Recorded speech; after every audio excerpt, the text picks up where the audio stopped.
Arirang Special. Shoes have many different meanings. In addition to being the most basic tools to protect feet, shoes also help people perform various activities. Moreover, shoes represent people's personalities and social status.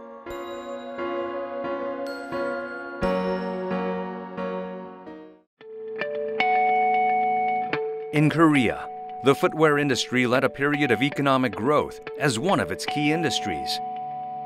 It took the efforts of many to achieve economic prosperity in Korea by developing footwear through the strong smell of glue day and night. But after many years of prosperity, the footwear industry began to decline until it began to see its second heyday recently.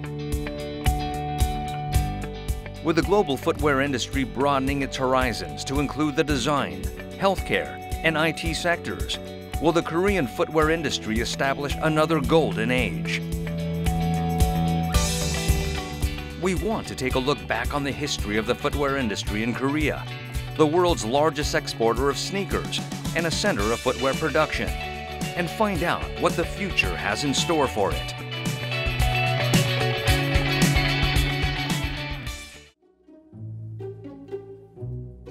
Sasangueun, Busan, is located along the banks of the Nakdonggang River.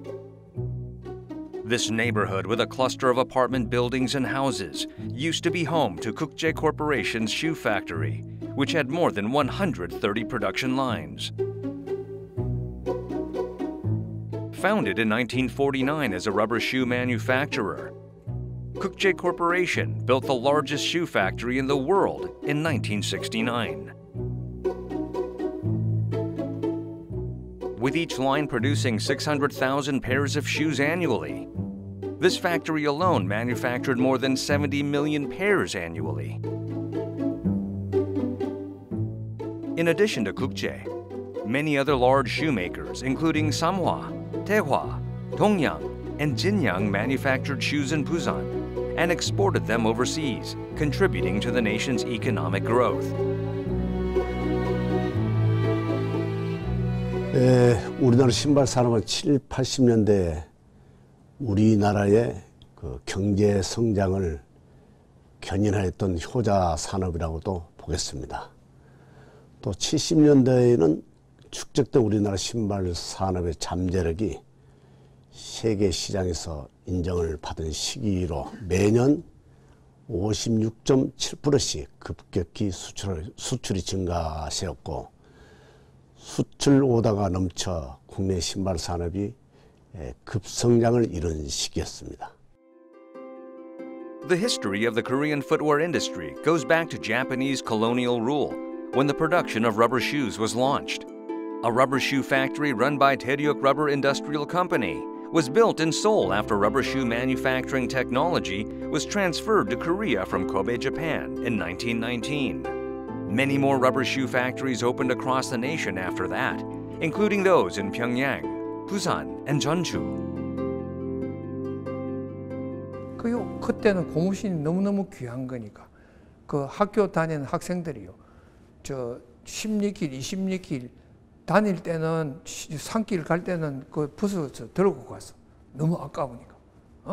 그래서 그하고 학교 가서 신고 그런 정도로. 그러니까 그 고무신이 그렇게 이제 귀한 물건이었는데, 그런데 그거를 만드는 기술은 사실은 크게 뭐 어려운 기술이 아니거든요. 고무를 쪄가지고 그걸 이렇게 눌려가지고 하는 거니까, 그러니까 원료가 있으면은 되는 거거든요. Rubber shoe factories received raw materials, funding, and technologies from Japan. By the 1950s, rubber shoes were worn by the entire nation. During the assembly elections, rubber shoes were used as a means to win votes. Rain boots, which were developed by raising the height of rubber shoes, were indispensable when walking on muddy roads in rainy weather.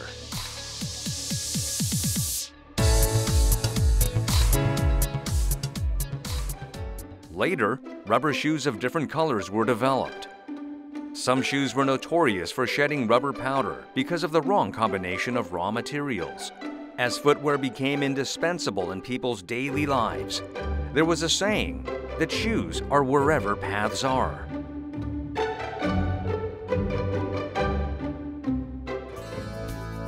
In the 1960s, rubber shoes were replaced by new kinds of footwear. Canvas shoes with canvas uppers and a rubber sole, and so-called chemi shoes made of polyvinyl chloride. Korean shoemakers also launched the production of functional footwear, such as hunting boots, knee boots, and snowmobile boots, and exported them overseas, albeit in small quantities. 우리가 처음 신발을 수출 산업을 일으킬 때 일본에서 제일 많이 배웠거든요. 특히 고무장화. 미국에서 쓰는 헌팅 부츠라는 등, 스노모빌이라는 등, 지금도 우리나라에서도 헌팅 부츠, 니 부츠 이런 걸 신거든요. 무릎팍까지 올라오는 거 패션처럼 신는데 그거는 실제로 작업합니다. 노무자들이 신는 거, 피쉬마켓이나 이런 데 쓰거든요. 그런 장화나 스노모빌 그런 거를 우리가 처음에 배울 때 참 소름 많이 받고 배웠어요. 잘 안 가르쳐주고, 그러고 막 숙소에 찾아가서 사정사정하고 데리고 나와서 이렇게 참 술 대접을 하고 바이야 접대를 하고 나면 그 다음날 겨우 또 몇 가지 가르쳐주고 이랬었어요. In the 1960s, Korea's footwear industry gained pace from the Vietnam War. As demand for military supplies surged, Korean shoemakers began to export military boots with the help of the United States. As footwear products manufactured in Korea became more diverse, their exports spiked from $230,000 in 1962 to more than $10 million in 1969.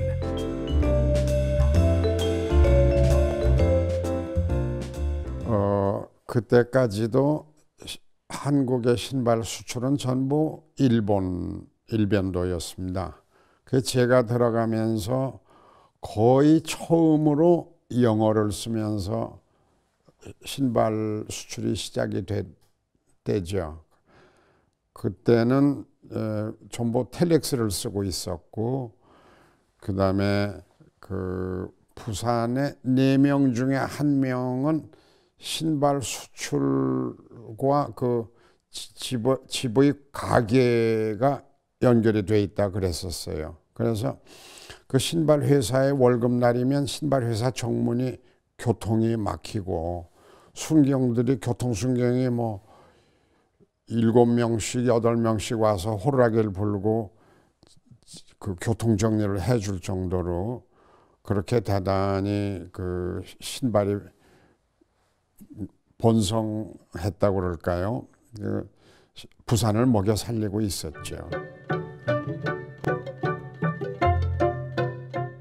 At the time, the U.S. economy was thriving, and its sneakers market was growing exponentially. As people's incomes grew, they began to take interest in sports and healthy lifestyles by participating in athletic and outdoor activities, which generated a higher demand for athletic footwear. But as people's incomes grew, so did labor costs, prompting many U.S. footwear brands to relocate their manufacturing bases to countries with cheap labor, such as Korea and Taiwan. 제조 기술력을 갖춘 저임금 노동력이 있는 나라들에게 제조를 부탁하는 이런 소위 국제 협업의 협력이 딱 맞아떨어지는 상태가 돼가지고 더 생산하면 할수록 피차 이익이 되는. 그러니까 대량 생산에 의해서 이 세계적으로 이 공급을 하게 되고, 그 다음에 또 규모의 경제가 있으니까 제조하는 측에서도 더 싼 가격에 잘 할 수 있고, 이 손재주가 가장 이 좋은 민족들이 이 한국이나 또는 이 아시아에 있는 그런 사람들이랍니다. 그래서 이런 게 맞아떨어져 가지고 급속도로 성장하게 되는 겁니다. Large footwear brands like Kukje and Samhwa exported their products as original equipment manufacturers by receiving orders from department store distributors known as house brands and companies based on the East Coast of America. Up until the early 1970s, more than half of all footwear products were exported to an American company named CITC. But in 1974, the footwear sector underwent a new change after Samhwa signed a deal with Nike. At the time, Nike was a small distributor named Blue Ribbon Sports. It drew little attention from Korean footwear companies, which were too busy to notice it. 그래서 저도 처음 보는 그런 데서 그 지르이가 와서 그래 올려면 뭐 이렇게 오면 된다라고 약속을 했거든요. 그런데 그 약속을 하고도 너무 그렇게 그런 군소 바이어들의 질문은 뭐 하루에도 몇 번씩 들어오니까 어디다가 메모를 해놓고 제가 잊어버렸었던 모양이에요. 근데 그 약속한 날이 그 당시에 부산 신발 전체의 한 절반 이상을 차지하는 절반 가까이 차지하는 미국의 그 개발 전문 에이전트인 CITC의 조나스 센터 회장이 부산에 들어오는 날이었어요. 그 국제 상사의 오다의 거의 뭐 60~70%를 오다를 주고 있었거든요. 그 사람이 공항에 도착하면 국제 상사로 갈 건 뻔하지만 나머지 진양, 태화, 삼화 뭐 이런 사람들도 공항에 가서 얼굴 도장을 찍어야 하기 때문에 그 공항에 나갔다가 이제 저는 뭐 인사만 하고 돌아오려니까 좀 허전해서 그 공항 옆에 커피숍에 앉아서 커피를 한잔 하는데 누가 등을 툭 친단 말이에요. 그러면서 비행기가 늦어서 오래 기다렸지 그래요. 그 돌아보니까 그 필립 나이트 사장이라요. 그래서 아차 이 사람하고 약속을 했지 하고. Phil Knight's first order was of 3,000 pairs of sneakers, but Samhwa had to decline it because at the time, the minimum manufacturing volume at Korean shoe factories was 30,000 or 50,000 pairs. 그 신발 창도 찍어야 하지만 이 금형 문제도 있고 박스도 3,000쪽이 넘어야 이 박스를 인수할 수가 있으니까 가지고 처음에는 상당히 난관이 많았는데 그냥 삼화에서 제가 그때 수출 부장인가 그랬는데 막 이 사람은 좀 어디가 다르더라고요. 그래서 밀었어요. 이 현장에서 생산 담당 상무가 아주 질색을 하는데 소량이라고 그냥 밀고 나갔죠. 그러니까 금방금방 크더라고요. 근데 이제 그 필립 나이트 씨가 그 후에는 뭐 미국의 10대 재벌안인가 들어갈 겁니다 아마. A book on the footwear industry published in the United States in 1993 mentions Song Seung-ho, the export director of Samhwa at the time.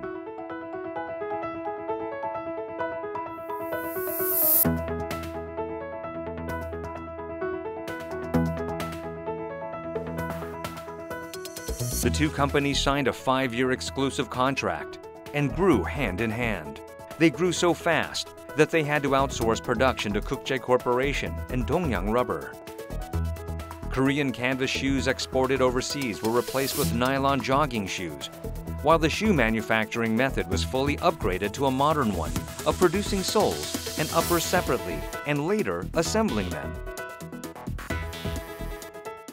얼마나 나이키가 빨리 컸는지 나이키 사람들이 들어와서 우리가 다음 6개월 동안은 3개 라인이 필요합니다. 그 3개 라인을 예약을 하고 가면 오다가 6개 라인이 오고 6개 라인을 그 예약하고 그 다음에 오다가 올 때가 되면 말이죠.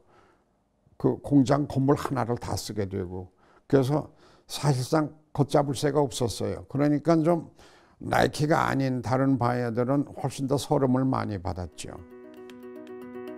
As Korean shoemakers received recognition from all over the world for their large production lines and advanced shoe manufacturing technologies, buyers from various parts of the globe began to place their orders with Korean companies. At the time, Kukje Corporation received orders simultaneously from 80 companies. Transactions were centered on the producers, as all of the products were ordered, manufactured, and sold right away. Conglomerates expanded their production lines to meet the demand, and even small factories with only 1 or 2 lines made profits easily. 예, 제가 77년도 10월 달에 그 신발 회사에 입사를 하게 됐는데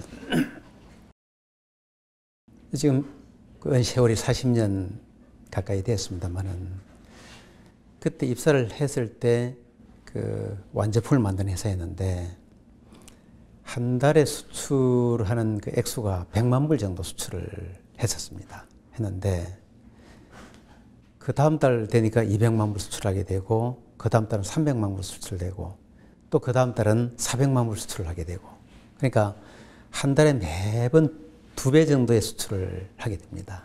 그래서 이듬해 말이 되니까 한 1000만 불 정도 수출하게 되고 한 1000명 정도 종업원이 10,000명 정도 늘어나는 그야말로 폭발적인 성장을 하게 되니까 그 뭐 휴일도 없고 일요일도 없고 그래서 쉬는 날이라고 것은 그 예비군 훈련 받는 날 그때 이제 하루를 쉬게 되는 그야말로 신명나는 정말 재밌게 일하는 시기였던 것 같습니다. 그래서 그게 1977년도부터 1990년도까지 우리나라의 산업 민주화가 일어나기 전까지 가장 그 활발했던 신발 제조의 한강기 같은 시기였던 것 같습니다.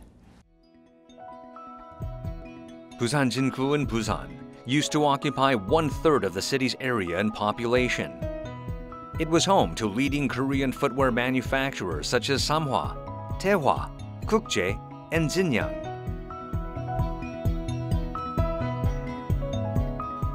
But in the 1980s and 90s, all footwear conglomerates went bankrupt and disappeared. Places where factories used to be were filled with residential buildings and stores. The former site of Jinyoung Rubber now belongs to a shoe sculpture erected by the local ward office.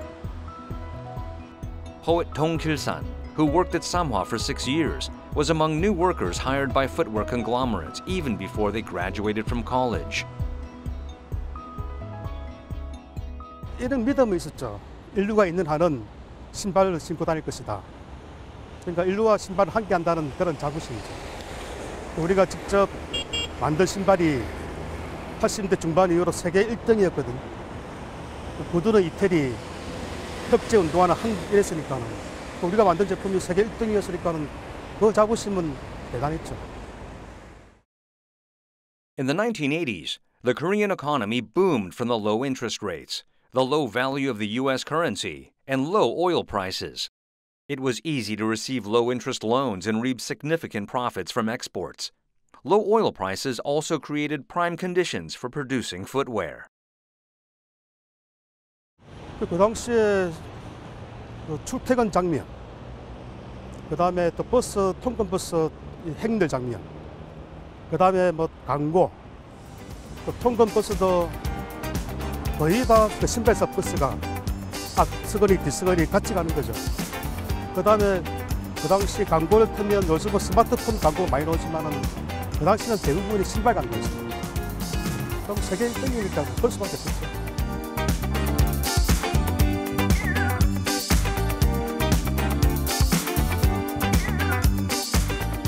Up until the late 1980s, the footwear industry played a pivotal role in Korea's exports by achieving $4 billion in single-item exports. In addition to raw materials and production facilities, sewing workers, especially females, also played an important role in the footwear industry's growth. 그 당시에 그 저희 회사 같은 경우 그 직원이 현장 직원이 한 10,000명쯤 되는데 사람 손이 많이 딸리죠. 그러니까 시골에 이제 저기 전라도 쪽에 또는 경상북도 시골 쪽 가가 졸업식 당일날 여중 졸업식장에 그 버스를 보냅니다. 그럼 이제 시험을 마치면 그 여학생들이 전부 다 그 버스 타고 부산도 오는 거죠. 그럼 바로 이제 사마고무 기숙사 생활을 하고 또 현장 생산 사원이 되는 거죠. 그 당시에 또 졸업생 전부 다는 아니겠지만 거의 다 부산의 신발 공장에 또 졸업식 당일날 취직이 되었다 생각하면 될 겁니다. 생산성이라는 거는요, 가장 빠르게 또는 정확하게 만들면서 분량이 최소화되는 게 제조의 생산성입니다. 이런 식으로 신발 제조 같으면요, 숙련된 어떤 이 아주 손재주를 가진 이제 생산 인원이 필요한데, 그 나라들, 그 당시에 아시아의 한국, 대만, 홍콩 이런 나라들의 공통된 거는요, 그런 숙련된 저임금의 여공들이 있었다는 겁니다. 이 손재주가 아주 좋은, 그러나 성실 근면한 이런 사람들이 여기에 투입돼 가지고 하니까요, 생산성이 엄청나게 다른 어느 나라 아니면 그 주문하는 바이어들이 있는 나라하고는 비교가 되지 않는 정도로 생산성이 높은 그런 여공들이 이런 엄청난 발전을 이룩하게 한 동력이 된 거죠. Kim Sung-yeon, who works at the prototype division of the Busan Footwear Industrial Promotion Center, had been a footwear sewing worker since her middle school years from 1975. 그래서 열심히 했죠. 뭐 이제 근면 성실해서 열심히도 했을 것이고, 환경이 열심히 또 안 할 수 없고, 어쨌든 생활을 동생들 위해서 또 부모를 도와서 그 생활을 해야 되고, 그다음에 그 촌에서 이제 그 학교 보내주겠다고 데리고 오고, 또 공부를 하고 싶은 이제 어린 우리 학생들이, 여공들이 그렇게 열심히 뭐 결근하지 않고 출근을 해서 일을 해야 또 생활이 되니까, 그는 근면성실, 이제 근본 부지런함도 있겠지만 그런 이제 환경적인 조건 때문에 더 성실하고 더 부지런하고 어쨌든 그렇게 되었던 것 같아요. 예. But juggling work and studying proved to be a challenge, because shoe factory workers could only finish their school assignments after work hours. Large footwear companies set up evening high schools for young female workers who wanted to study more. But industry insiders say that Korea's footwear industry would have been stronger if they had provided in-depth education on footwear instead of commercial education.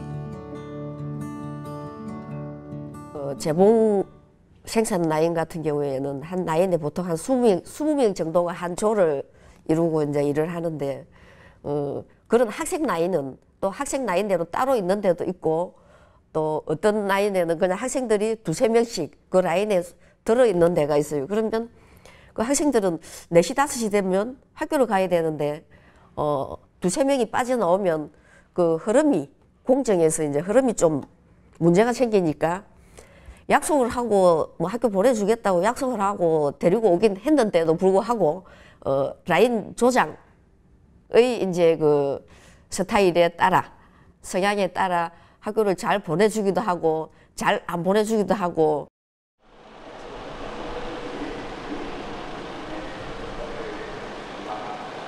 The former dormitory of female workers of Samhwa's shoe factory has been preserved to this day.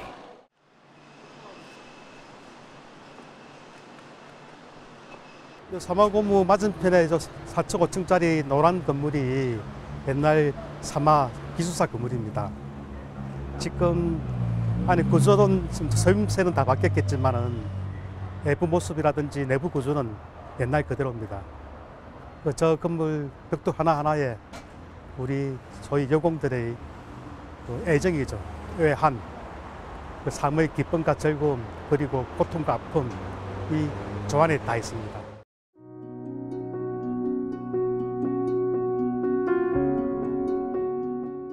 With time, the focus of the Korean economy shifted from light to heavy industries. The footwear industry received less and less attention, while its importance diminished. In 1977, Korea's footwear exports recorded $490 million. but in just 10 years they grew by a factor of 5 to reach $2.7 billion in 1987. However, after recording $4.3 billion in 1990, they began to decline sharply. Labor costs reached 30% of manufacturing costs by the 1990s, while 95% of exported products were produced by original equipment manufacturers, even though Korea had the world's best technologies. Failing to solve its fundamental problems, the nation's footwear industry gradually lost its luster. 수출 품목을 이렇게 쭉 이렇게 비교해서 보면 신발이 급격하게 이제 소위 저 위치가 달라진단 말이에요. 그 이제 그러면 한국이 1973년에 중공업 정책을 중화공업을 이제 정책 우리 기조를 산업 기조를 바꾸겠다 이래 가지고 실시하면서 이제 그때부터 소위 중화공업 특히 중공업의 비중이 늘어나니까 상대적으로 신발이 위축되는 상태에 있었고 그게 이제 또 OEM이라는 어떤 근본적인 한계에 직면해가지고 더 이상 우리가 어떻게 이 지금 할 수 없었다. 우리도 그걸 알고는 있었죠. 그 한계가 뭐냐면 자체적으로 해외 시장 개척이 안 되는 거예요. 영락이 딸리고. 그 다음에 조금만 다른 상표를 하면 OEM에서 공개를 하는 거예요. 자기들 주문량을 줄인다든지. 그러면 이제 결국은 그 사람들 말이 안 들을 수가 없는 거죠. Korean footwear companies wanted to develop their own brands and establish a presence in overseas markets. In 1983, Kookjae Corporation advanced into the U.S. market with its own brand, but this ended in a fiasco that incurred $30 million in losses. At the time, competition was fierce among companies for the development of highly functional sneakers based on scientific research. However, winning over consumers in the US and Europe solely by imitating the designs of famous brands without any knowledge of biomechanics was impossible. It was then that the Korean footwear industry realized the importance of product differentiation. After Kookjae Corporation's failure in the US market, other footwear companies also suspended the development of their own brands, which turned out to be unfeasible without a combination of technological prowess, innovation, the company's reputation, and business philosophy. Entering the global market dominated by renowned American and European brands was even more difficult for Korean corporations with their own brands. But one Korean company managed to overcome the hurdles and become one of the world's top 10 outdoor apparel brands. Its secret lies, of course, in product differentiation. 세계적으로 우리가 나가서 글로벌 시장에서 물건을 팔려고 하면은 뭔가 이제 차별화가 돼야 됩니다. 이런 이제 기술의 차별화라든지 품질의 차별화, 또 디자인의 차별화 이런 것들이 가장 이제 중요하고요. 우리 이제 브랜드가 세계적으로 팔리는 데 있어서 브랜드의 인지도가 처음에는 이제 많이 떨어지기 때문에 이런 이제 인지도 떨어지는 문제를 차별화로 이제 커버를 해야 된다고 생각을 합니다. 이 각 나라별로 우리가 정확하게 그분들의 취향을 또 잘 모르다 보니까 실제로 전혀 이제 판매되지 않는 제품들을 저희들이 가지고 와서 이렇게 판매를 하다가 굉장히 큰 이제 어려움을 겪기도 했고요. 이런 이제 여러 과정을 겪으면서 지금은 이제 경험이 축적이 되고 해서 지금은 각 나라별로 아주 잘 맞는 제품들을 만들어서 그분들이 정말 좋아하는 그런 이제 제품이 정착이 되었다고 생각이 됩니다. The company developed differentiated technologies using the ideas of its employees based on experience. The company believes that ideas and technologies seeking to enhance customer value will certainly receive recognition someday. This company is stepping up the development of new technologies designed to merge information technologies, healthcare, and footwear in order to generate synergy effects. 우리 대한민국에서는 신발을 만들 수 있는 이제 제조 기술에 대해서는 다른 어느 나라보다도 더 뛰어나다고 생각을 합니다. 그래서 그런 제조를 기반으로 하는 여러 가지 이제 기술들이 많이 있다고 생각을 합니다. 그래서 우리가 편한 기술이라든지 또 신근을 우리가 이제 편하게 묶을 수 있는 그런 이제 기술이라든지 또 충격 흡수 뭐 이런 여러 가지 기술들을 우리가 개발을 해서 그런 기술들을 가지고 앞으로 세계 시장을 공략을 해야 세계 시장이 실제로 이제 먹혀 들어갈 수 있다. 이렇게 이제 생각이 됩니다.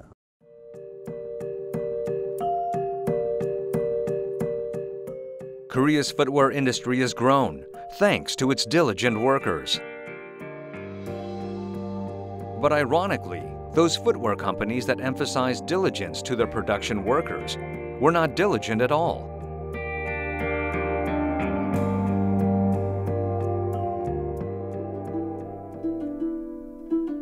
Some point to the footwear industry's failure to manage its core facilities properly amid rising labor costs and diminishing competitiveness as the main factor behind its collapse.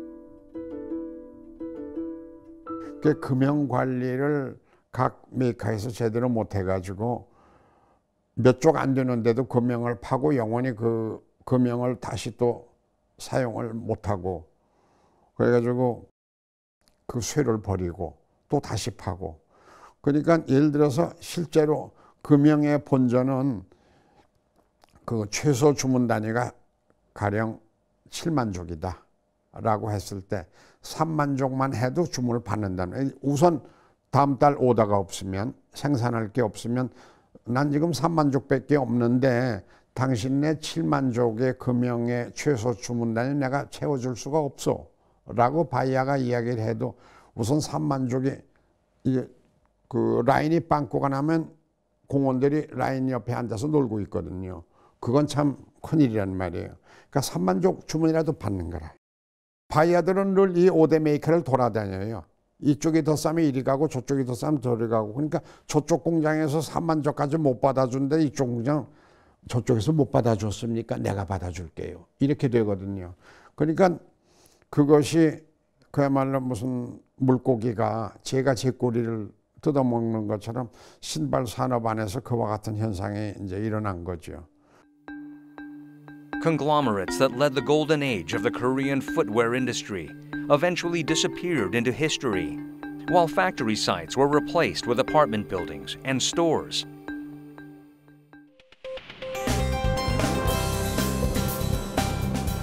Efforts to revive the footwear industry can be seen in the handmade footwear sector as well. Back in October, the first competition of handmade footwear artisans was held in the Handmade Footwear Street in Seongsu-dong, Seoul. The event brought together shoe artisans from all over the nation. Its purpose was to select the best artisans and publicize the value of handmade footwear. How has the handmade footwear industry changed so far? 옛날에는 어려운 우리나라의 그 시절에 때는 그 신발에다가 발을 맞춰 신었잖아요. 그 시절을 지나고 난 다음에는 대량 생산이라는 그런 또 시기가 와요. 그래서 너나 할 것 없이 디자인을 중요시 여기는 게 아니고 생산을 얼마만큼 많이 해서 다양하게가 아니고 디자인은 한정을 해놓고 대량해서 여러분들이 선택권이 없이 그냥 신을 수 있게끔만 만들어내는 그런 과정이 있었고요. 지금은 패션이라든지 디자인이라든지 이런 거를 개성이 굉장히 강하신 분들이 많아요. 그러다 보니까는 시대가 또 바뀌니까 흐름을 따라서 성수동 수제화는 그 흐름을 쫓아가는 시대가 또 패션에 따라서 쫓아가는 시대가 됐고요. Shoe artisans who used to be based in Myeongdong had to move out because of skyrocketing rents. One by one, they gathered in Seongsu-dong, creating a handmade shoe town. Unlike the makers of sneakers that produce their products en masse, these artisans produce shoes in small quantities. But even they face a growing threat from cheap mass-produced Chinese footwear.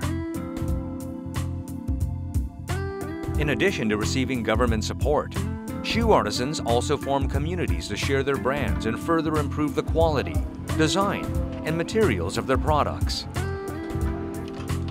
Finding strategies to survive in the ever-intensifying global competition is the common task of the makers of sneakers and handmade shoes.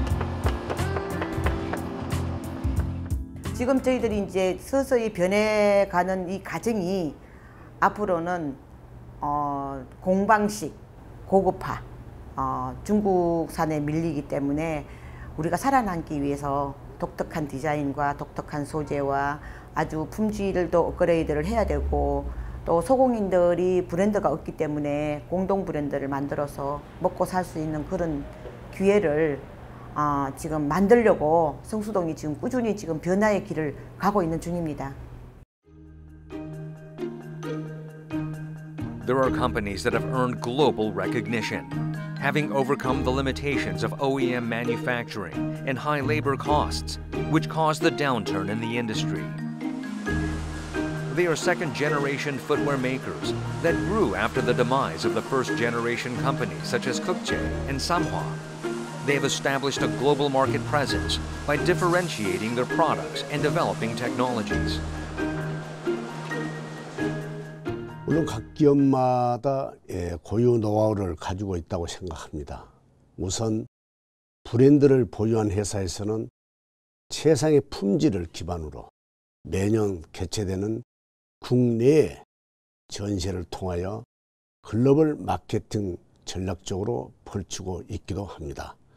또한 국내 산업의 대부분이 차지하고 있는 OEM, ODM 생산 기업의 경우에 따라서 일부 기업은 100% 인하우스 시스템을 구축하여 납기, 가격, 퀄리티 등에서 세계적인 경쟁력을 보유하고 있으며 특히 바이어와 동반 성장을 통한 끊임없는 신뢰성을 중요시하고 있기도 하며 일부 기업은 아웃소싱을 통한 전략적인 생산 체계를 구축하여 경영의 효율성을 극대화하고 있기도 합니다.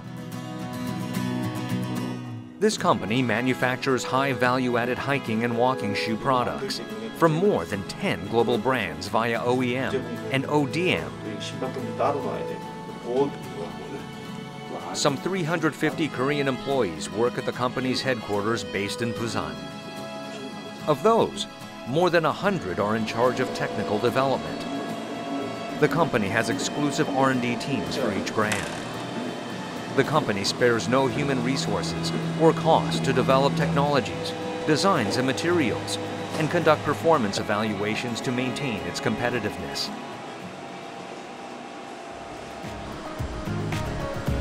There are also companies that specialize exclusively in manufacturing high value-added components for footwear products. This company with a solid market presence produces midsoles for 20% of the footwear worn in the world. Its sales have been growing 20% annually over the past 6 years. Last year, its exports reached $150 million and are predicted to surpass $200 million this year. All these instances show that the labor-intensive footwear industry has the potential to evolve into a high value-added industry. 예를 들면 그 미국의 아주 유명한 그 농구 선수 중에 샤킬 오닐 선수가 있습니다. 이 선수의 몸무게가 100kg 정도 되는데 이 선수가 덩크슛을 하고 나서 그 착지할 때 그때 몸에 받게 되는 충격은 자기 몸무게의 7배 내지 8배가 되어서 700kg 내지 800kg의 충격을 받게 됩니다. 그런 충격을 받았을 때 우리와 같은 그 미드솔이 충격 흡수 역할을 신발이 그런 역할을 못 해준다 그러면 운동을 계속 할 수가 없겠죠. 그래서 그런 사람의 그 기능, 그러니까 운동의 기능을 향상시키고 사람 몸을 보호해주는 그런 중요한 역할을 하는 게 부품 소재일 수 있습니다. A simple test demonstrates the importance of shock absorbability. Shock-absorbing materials absorb the impact of falling metal balls right away. Global brands want their component suppliers to produce parts for their products only. However, this company produces components for more than 10 global brands because it has superb technologies. It manufactures 150 million pairs of midsoles annually. 일반적인 그 스테이션 역할을 그 차가 와서 잠깐 머물다 가는 스테이션 역할을 할 것이냐, 아니면 스마트 허브가 돼서 정말 거기서 모든 플랫폼 기능을 하는 그런 그 역할을 할 것이냐. 이것이 앞으로 우리 신발 제조업에도 주어지는 가장 중요한 과제가 될 것이고, 이걸 극복하는 그 사람이나 극복하는 기업만이 앞으로 살아남을 수 있는, 이제 보면 지난 그 40년간의 제조 환경보다는 앞으로 몇 년 안에 벌어질 어떤 제조 환경이 너무나 큰 변화가 예상되기 때문에 이제는 정부의 정책, 그 다음에 어떤 연구소의 그 연구 역량, 기업의 어떤 하는 비즈니스 역량, 이런 부분이 어느 때보다도 좀 더 단결하고 화합하고 몰입해서 이 위기의 순간을 기회의 시간으로, 또 우리가 신발 산업이라면 전 세계에서 부산이 가장 뛰어난 공간인데 이 역량을 키워나가서 그 신발 왕국이 되는, 예전과 같은 그런 신발의 부흥기를 맞이하는 그런 시기가 되기를 바라고 있고 저희들은 노력하고 있습니다. Back in May, a German sports brand unveiled a new manufacturing method called Speed Factory. The new footwear manufacturing system has been installed in Germany in line with the German government's Industry 4.0 policy. It will soon be installed in the United States and Japan as well. Korean footwear makers believe that this may change the dynamics of the footwear industry. 자동차 F1을 왜 하는가? F1에서 했던 기술들이 극한의 기술들 때문에 엔진 오일이 더 발달되고, 그 기술 때문에 탑승자를 보호하는 안전장치가 더 발달되는 것이고, 그 기술 때문에 타이어 산업이 발전하듯이 마찬가지로 그 브랜드가 움직이고 있는 그 스마트 팩토리나 스피드 팩토리의 그 좋은 점은 그 기술들이 아시아로 올 수도 있죠.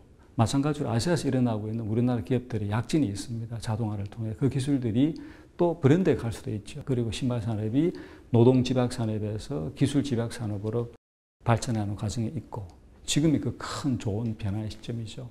그래서 한국 회사들이 이 좋은 변화에 저희가 리딩을 해야 되는, 현재 대만이 80% 정도, 한국이 20% 하고 있는 이 소싱의 이 스플릿을 한국에 역전할 수 있는 아주 좋은 시기가 있지 않느냐. 왜냐하면 두 회사가 똑같이 노동집약 산업이었는데 신발이 한국이 리딩해서 기술집약 산업으로 우리가 리딩하고 있거든요.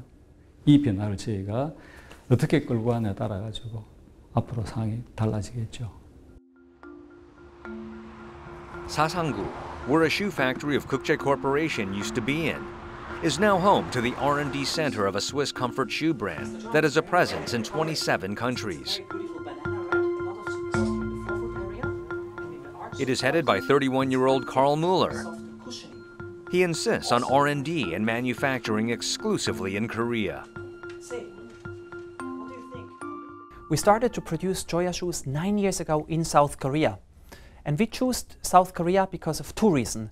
So one has an emotional reason for me. Because my mother is Korean and my blood is Korean, I feel a destiny to help this country to strengthen it. The older people, my parents' generation, they did a lot for building up this country during the industrial times. And now I think it's time for the young people to develop again an entrepreneurial spirit and to work hard to bring this country again into the golden ages. So this is one emotional reason. The more practical and reason, or the more beneficial reason, on one side is Korea is very strong when it comes to technology, innovation, and wisdom or production know-how.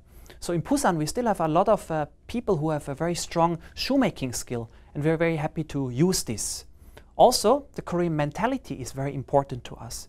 Korean people are known for never giving up, always finding a solution, and very hardworking. So we are very happy to be here in Korea. This company directly produces soles for comfort shoes and commissions the assembling of finished products to a footwear company based in Busan.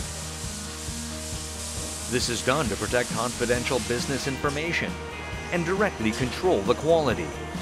But the primary reason lies in the extensive pool of skilled professionals with an understanding of the footwear industry and a well-established manufacturing environment.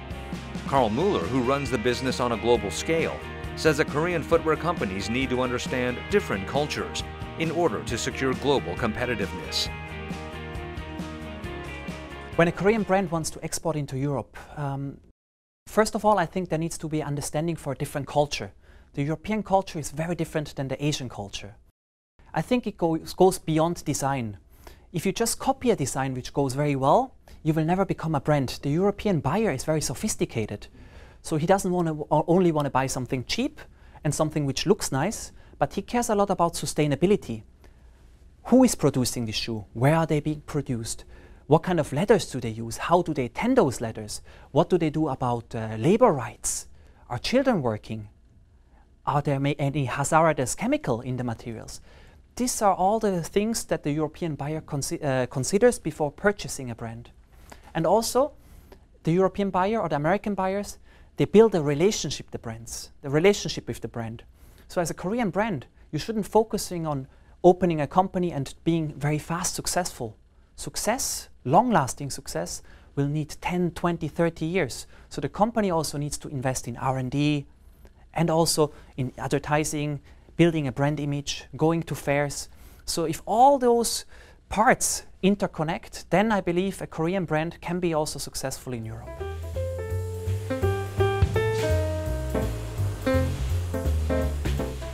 The jury evaluates contestants' works presented at the Korea Shoe Design Competition, ahead of the Busan International Shoe Show 2016. The competition drew college students and ordinary people who aspire to become footwear designers. 그러니까 일반적으로 디자인은 그 비용이 5% 정도를 투자돼서 한 45%의 효과를 낸다고 일반 되어 있는데요. 일반 제품에서도. 근데 신발에서는 실제로 디자인이 거의 많은 포션을 차지하고 있는 것 같습니다. 뭐 소재라든가 기능 이런 것도 중요하겠지만 사람들이 선택을 할 때는 거의 디자인을 보고 선택하고 있기 때문에 제가 생각했을 때 신발 제품에 대해서 디자인은 한 30% 이상 정도를 차지하고 있지 않나라고 생각을 합니다. 그다음에 이제 기능, 가격 이런 순위일 것 같습니다.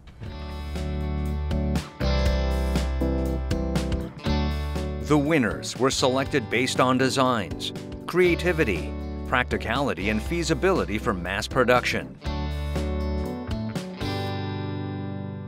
아무래도 UX 디자인 쪽이 이제 우리나라 또 전 세계 추세다 보니까 4차 산업에 대한 어떤 관심들도 많이 있는 것 같고요.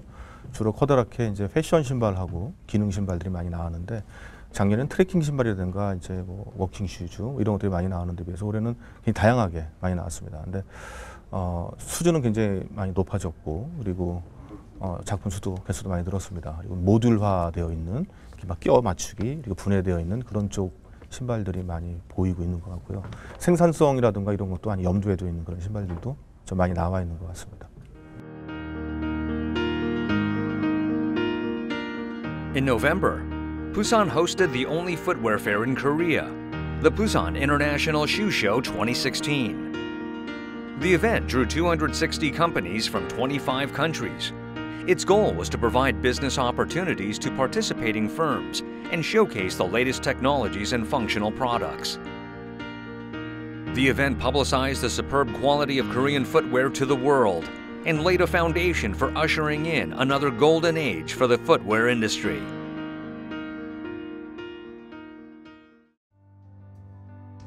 Korea's footwear exports declined from $4.3 billion in 1990 to $790 million in 2000. But the country's footwear sector is regaining its vigor recently. Despite the global economic downturn, the footwear manufacturing sector in Busan has achieved an average annual shipment growth rate of 7.7% since 2008. That is more than 5 times the 1.4% growth rate of the city's overall manufacturing sector, and more than the nation's. The global sneaker and outdoor apparel markets are growing steadily, as is the Chinese sportswear market. Korean footwear makers could regain their status as global market leaders by developing functional footwear in line with consumer demands and high value-added components. Korea's footwear sector, which contributed immensely to the nation's economic prosperity, has all it takes to regain its past glory and conquer the global footwear market.